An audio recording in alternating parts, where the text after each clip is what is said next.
ত্রয়োদশ জাতীয় সংসদ নির্বাচন উপলক্ষে রংপুর জেলায় আপনারা সকলেই জানেন আমাদের এখানে সংসদীয় আসন ছয়টি সংসদীয় আসনে আমাদের 56টি মনোনয়নপত্র দাখিল হয়েছে। এই 56টি মনোনয়নপত্র আমাদের 1, 2, 3 জানুয়ারি আমাদের মনোনয়নপত্র যাচাই বাছাই করা হবে। তো আজকে 1 জানুয়ারি 2026 তারিখ আজকে আমাদের রংপুর 1 যেটি আমাদের গঙ্গাচড়া আসন সংসদীয় আসন তার মনোনয়নপত্র আমরা বাছাই করলাম। 10টা থেকে 12টা পর্যন্ত আমাদের এখানে মনোনয়নপত্র বাছাই করা হয়েছে।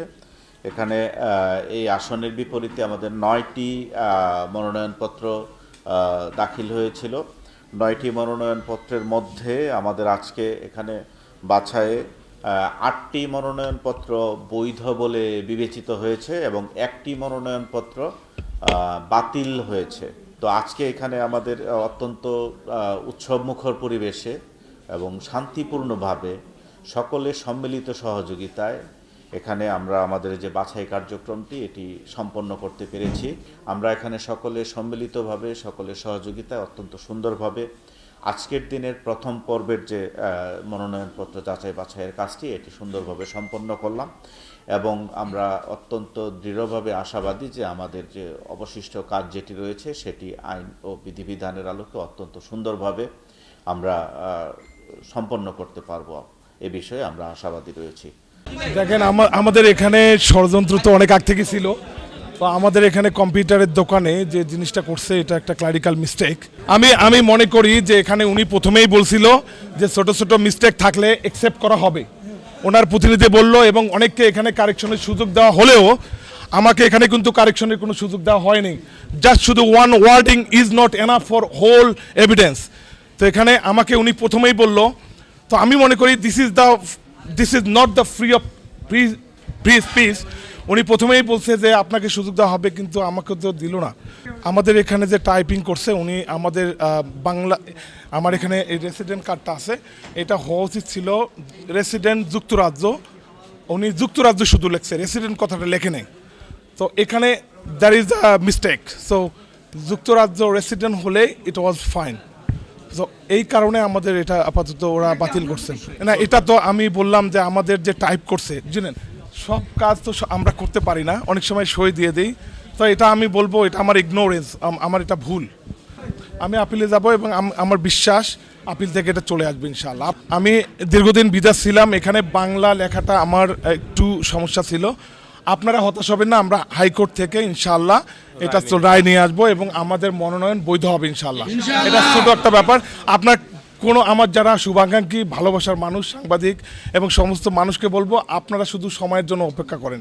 সর্বপ্রথম আল্লাহর শুকরিয়া আদায় করি যে আজকে রংপুর 1 আসনের দাখিলকৃত প্রার্থীদের মনোনয়নপত্র যাচাই বাছাই হলো। সেখানে বাংলাদেশ জামাত ইসলামী মনোনীত প্রার্থী হিসাবে আমি মোহাম্মদ রায়হান সিরাজীর দাখিলকৃত মনোনয়নপত্র রিটার্নিং কর্মকর্তা মহোদয় বৈধ ঘোষণা করেছেন। আলহামদুলিল্লাহ। আমরা আজকে থেকে নতুন যাত্রায় কাজ শুরু করব এটি ভাবছি না, আমরা কাজ করে আসছি। আমাদের যাত্রা সবসময় নতুন, আগামীতে এটি আরও গতিশীল হবে, আরও বেগবান হবে ইনশাআল্লাহ। আর রংপুর 1 গঙ্গাচড়া সিটির 9টি ওয়ার্ডের সাধারণ মানুষের ভাবনা, তারা পরিবর্তন চায়। আমরা এই পরিবর্তনের লক্ষ্যে সকলকে নিয়ে কাজ করছি। এ অঞ্চলের মানুষ, তাদের উচ্ছ্বাস, তাদের জাগরণ, আমরা বিশ্বাস করি আগামীতে বিজয় আমাদের হবে ইনশাআল্লাহ। আমরা এ মন্তব্যে যাব না। আমরা আমাদের মনোনয়নপত্র যেটি দাখিল করেছিলাম সুচারুভাবে সুষ্ঠুভাবে আমরা পূরণ করেছি আলহামদুলিল্লাহ, এবং সেটি নিখুঁতভাবে সুন্দর হয়েছে আমরা বিশ্বাস করি, এবং এ কারণে আমাদের প্রার্থিতা বৈধতা ঘোষণা করা হয়েছে।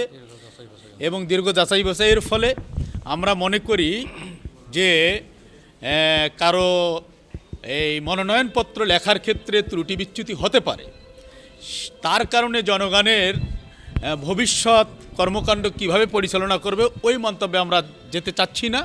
বরং আমরা সুন্দরভাবে পূরণ করেছি। আমরা বিশ্বাস করি একইভাবে এই অঞ্চলের মানুষকে নিয়ে আমরা একটি বৈষম্যমুক্ত ইনসাফের রংপুর এক গঠন করতে চাই। আমরা বিশ্বাস করি জনগণ সহযোগিতা করলে, আল্লাহ রহমত করলে সে সক্ষমতার যোগ্যতা আমাদের অর্জন হবে ইনশাআল্লাহ।